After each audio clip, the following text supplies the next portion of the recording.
everybody, and welcome to another episode of Cruising Israel. I'm your host, Natalie. And I'm Max. Max, do you remember that time when we went to film the Guide Dog Center for the Blind? Yeah, that was so cool and fun to film as well. That was so cute. The puppies, the little Labradors, they were amazing. But so when I went home that day, I was actually thinking there has to be other ways that dogs are utilized for, helping people around the country. Yeah, so let me guess, you found a good item to film. So I found another one, I did my research, and we're actually headed to the Israeli dog unit. Cool. Where these dogs are trained with highly specialized, trainers and volunteers. And they actually, I'm not going to say too much, but we'll Sounds find out. I'm already excited. Let's go.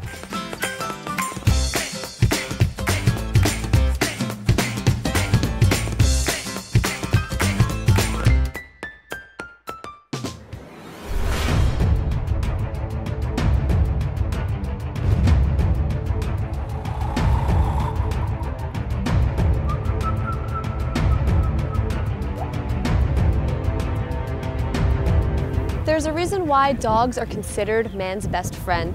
These loyal canines will remain dedicated even in the toughest of times. Here at the Israeli Dog Unit, volunteers are helping them prepare for the skills needed to save lives. Shivas! Bo! Bo! Bo! Bo! Bona! She's not even paying attention to me, this dog. Your turn. Shivas, bo. Good. They like. Good job. This is Shivas, just one of the several highly trained dogs here at the Israel Dog Unit. These obedient canines go through intense training from just 2 months old to eventually become part of a very special team. Yofi, קטן. כיף טוב. יופי. כיף טוב. עמוד. Now, will he listen to any of the other trainers or just you? No, this is like my dog. I'm his handler, and that's it. He's gonna listen just to me. So when you go out on missions, you have to be constantly side by side with this dog. Yeah. With the sense of smell 30,000 times more powerful than ours, these dogs are trained to locate lost, missing, or trapped people, and are deployed on missions all over the country. We started because of the emergency situation around here. There was a lot of terrorist attacks, and we wanted to be able to detect terrorist movement outside of the towns before families get massacred in their sleep. So far, the Israel Dog Unit has saved dozens of lives and work in concert with the IDF and the Israeli Fire Department. The dogs are bred here, they're trained here, and according to their strengths and their qualities, they take on these different jobs, right? Absolutely. It depends on the nature of the dog. If the dog's very aggressive, so we're not going to have him be a search and rescue dog looking for a 6-year-old autistic child or an 85-year-old Alzheimer's patient. The Israel Dog Unit gets calls almost daily about missing people, a scenario which these Belgian shepherds excel at. And by utilizing drone aircraft, the volunteers are able to assist their canine partners by searching from high in the sky.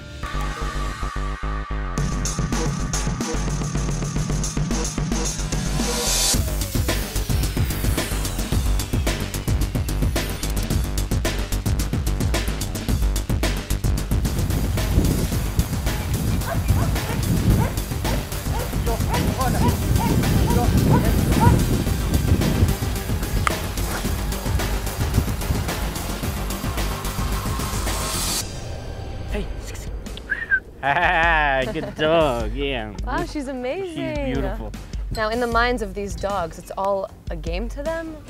Could they tell the difference between a fake scenario and something that's actually, it's real? They can tell the difference between a fake scenario. When it's a real search or something really serious, suddenly the dog understands. Okay. And they really get serious. What's amazing about these dogs is that they're such fighters and they're such soldiers, but at the same time they're so compassionate and lovable. Oh yeah, they love affection. Yeah. So we're gonna put these dogs to the test. I'm gonna go hide behind those rocks and see if he could sniff me out.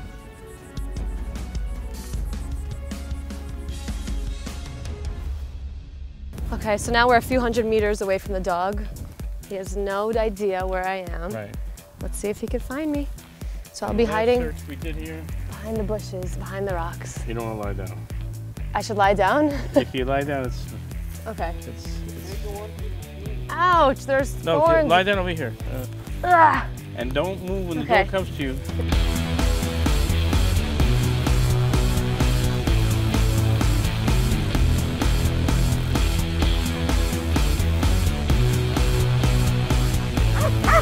Yay, he found me! The volunteers at the dog unit works with dogs on a daily basis, training them as well as going out on missions with them. There is nothing more rewarding than going out all night, or like we did on Passover, 2 nights, sleeping out in the field. We stopped in a gas station and finding an 83-year-old man. He was out there for 3 days, miraculously alive, and bringing him home to his family. What can be more meaningful than that? You know, the expression, a dog is man's best friend, we call them Israel's best friend. You know, because they really do a great job of protecting the people of Israel and in certain situations finding and rescuing them.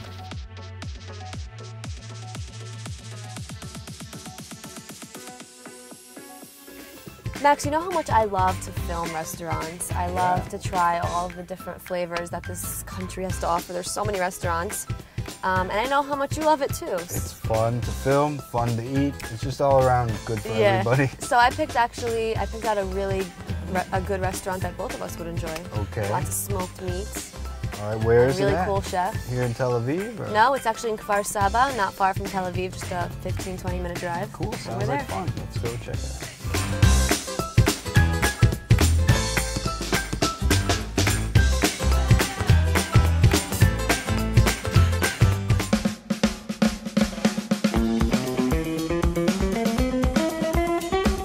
Restaurants here in Israel are constantly pushing the bar, coming up with new and innovative ways to cook delicious food. And in recent years, smoked meats have become more popular than ever before. Today we're visiting a restaurant that puts their own spin on this culinary trend.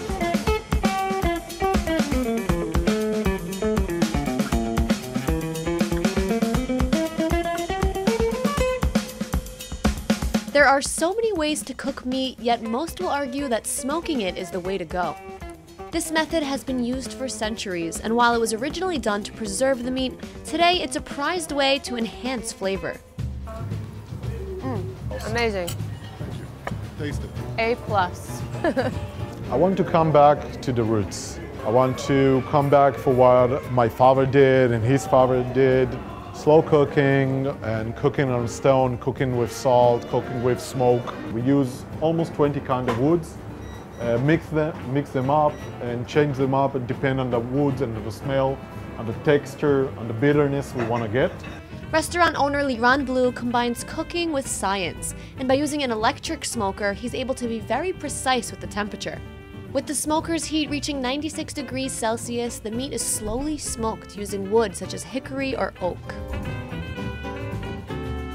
People used to smoke meat a lot. Even if this is backyards, restaurants, the business understand that it's something that people love very much.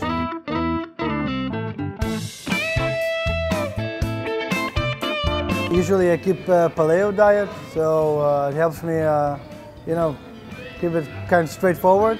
It's tasty, not too spicy, but has a lot of flavor. Here's the, it's a dish of chicken wings. They're smoked and they're coated with a citrusy mix of you know, herbs and spices. Inspirations from his travels in America has helped him to craft the unique dishes featured here at his restaurant. The menu is a lot of thought, a lot of passion. From my time in New Orleans, like 15 years ago, I had a vision of if I will have a restaurant, what I want to do. So it's a classic food, but still to give it a little bit of elegance, a little bit of something interesting. Interesting is certainly the way to put it. And with so many of the dishes at the restaurant being rather complex, it's no surprise that most require several steps of preparation. This is a brizala. It's a cured sirloin for a week and a half. We put it on bottom watermelon that we put inside a vacuum seal. Here we have tea, lemon and green tea. We put hot water on it, very little hot water. We put on it the brizala, and then on the table we put a little bit liquid nitrogen. What that does, take all the smell and all the aroma of the tea, put it inside the bresaola, give it a little bit of lemony taste. Slowly. Tell me what is happening here on the table. One of my first impression of food, because I'm Ashkenazi, was tongue. And it was a horrible impression. And the first thing I tried to do in the restaurant to take things that I didn't like and trying to find a way to make them more interesting. So I took a tongue, a cow tongue, and we cook it for 36 hours at 80 degrees. Then we just cut it very, very thin. We make mustard ice cream, a little spheres of balsamic, and we smoke it with cherries on the table to give it a little bit smoky flavor. Oh, wow, so this is a lot of different flavors. We're gonna eat tongue. You're gonna eat tongue. Oh boy, I've never had tongue before. You're gonna eat tongue and you're gonna love it.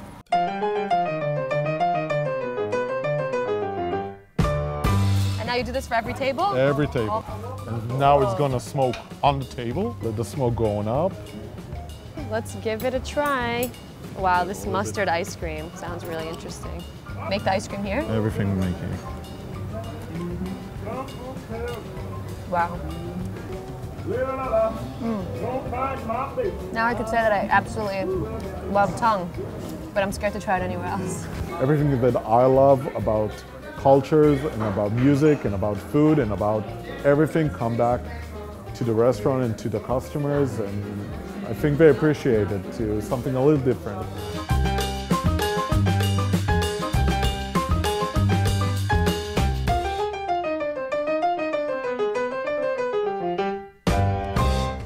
You know, Max, while we're here in Kfar Saba, I feel like we should go check out the new indoor market that just opened up a few weeks ago. Right here in Kfar Saba? Yes, this is going to be a food episode. We're going to try a lot of different, restaurants in the market. I'm game. Let's do it. I'm excited. Okay, let's do it, Max.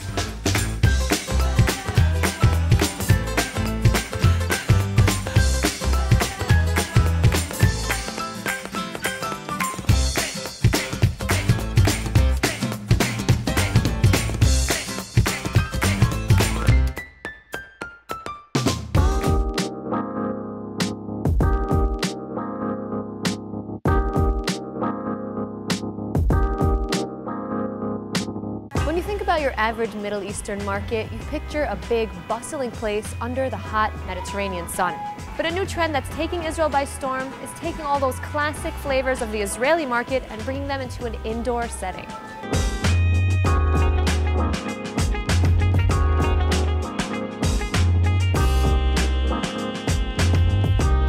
For as long as Israel has existed, there's been markets selling all kinds of delicious foods and produce. And today, more and more indoor markets are opening up, giving customers a chance to taste many different flavors, spanning a wide range of cuisines.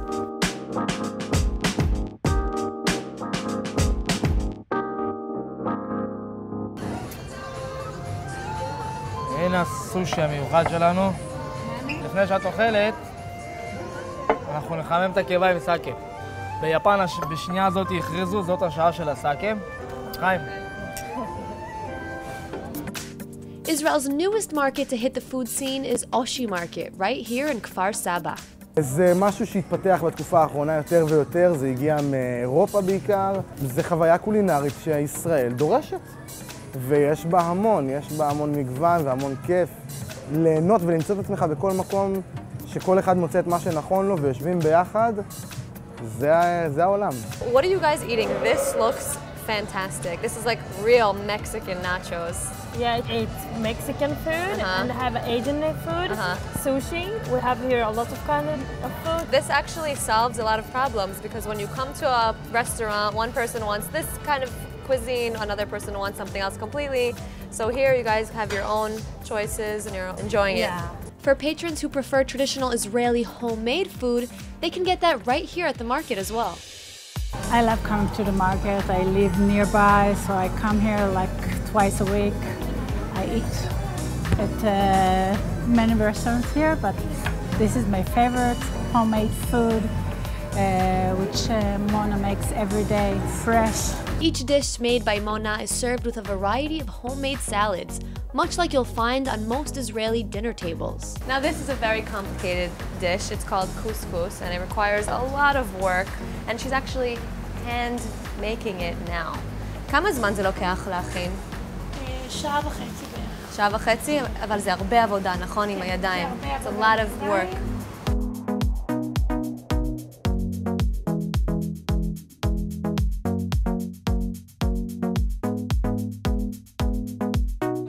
קוסקוס ירקות. וואו.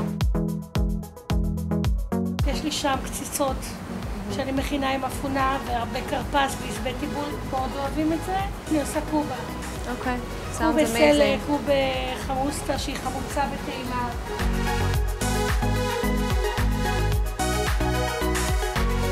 אחד הדברים שאני הכי אוהב פה זה פשוט המקום. שהווייב והערבים המגניבים שיש לנו פה, הרצאות, הופעות, פשוט כיף לשבת פה. Wow. This is our Karshofi pizza. It smells so good. As you notice, the pizza is without tomato sauce. Okay. It's called in Italian bianca, but you have three kinds of cheese here, artichoke, fresh salad on the top. This is the melanzana. Melanzana is eggplant in Italian. It's a classic dish. Here, this is the tomato is the real star of this dish. You use tomato sauce, tomato you and use the cherry eggplant. tomatoes, and you wrapped it, you stuffed it with tomatoes as well. Yeah.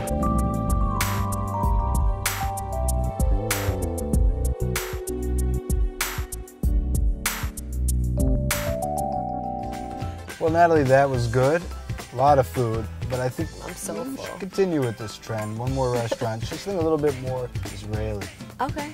There's a restaurant. You're gonna choose the restaurant now? Yeah, I got one. I think you'll like it. There's a guy who moved here from South Africa, and he's teamed up with an Israeli chef to make some very unique and cool food. He'd love to have us, give us a bunch of stuff to taste. So we're heading back to Tel Aviv? Let's do it. Okay.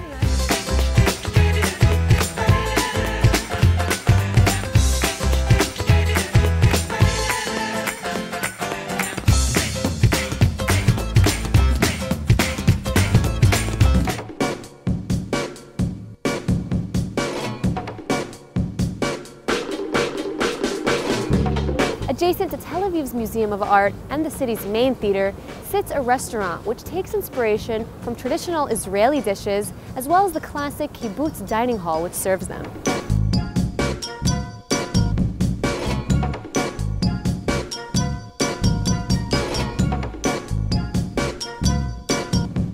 At Restaurant Dining Hall, you come for the down-home Israeli vibe, but you stay for the food that features a fresh take on the traditional classics.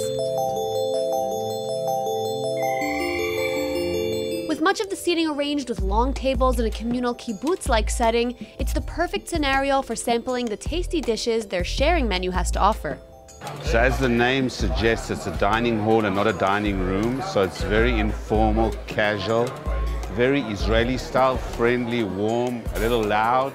חדר אוכל, משהו, הרגשה של בית, וגם האוכל מאוד ארץ ישראלי, הפיתה, השווארמה, העגבנייה. מעבר לזה שהאוכל מאוד מאוד טעים, האווירה פה היא אווירה קסומה, אני מאוד מאוד אוהב לשבת פה. Good food, delicious, great atmosphere, just a wonderful place to come to. I love it here.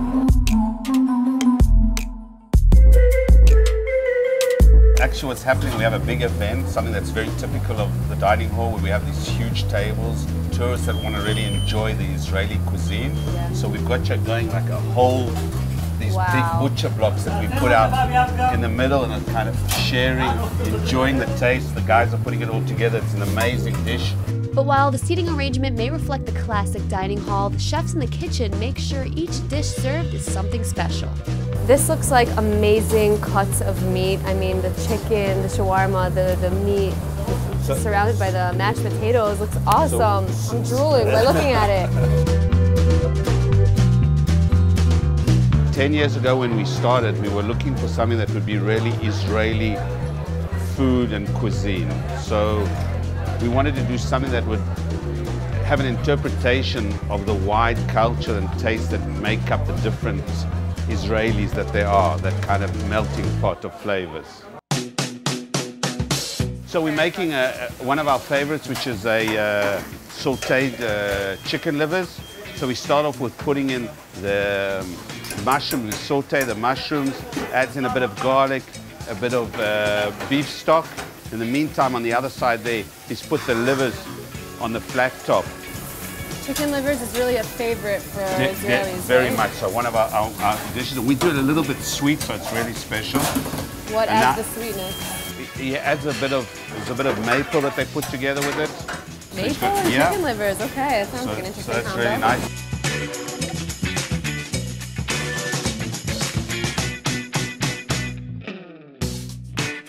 On the other side, he's preparing masabaka of cauliflower. Now, masabaka is usually a mix of quinoa and chickpeas, right? And chickpeas. And what we do, instead of the chickpeas, we put in cauliflower to make it a little bit more healthy and light. So that's a typical Israeli lunch, but you guys we do it in the evening. And then we got 3 falafel balls that have got a bit of eggplant together within it.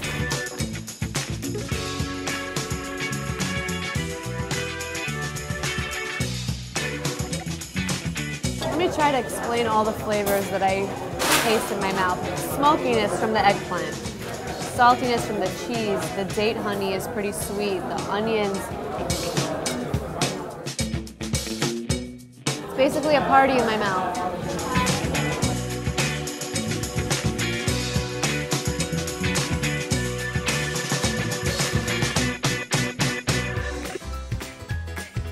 Folks, thanks so much for joining us for another episode of Cruising Israel. We love having you watching with us. And don't forget to catch us next time as we cruise the country and show you the best Israel has to offer. Bye.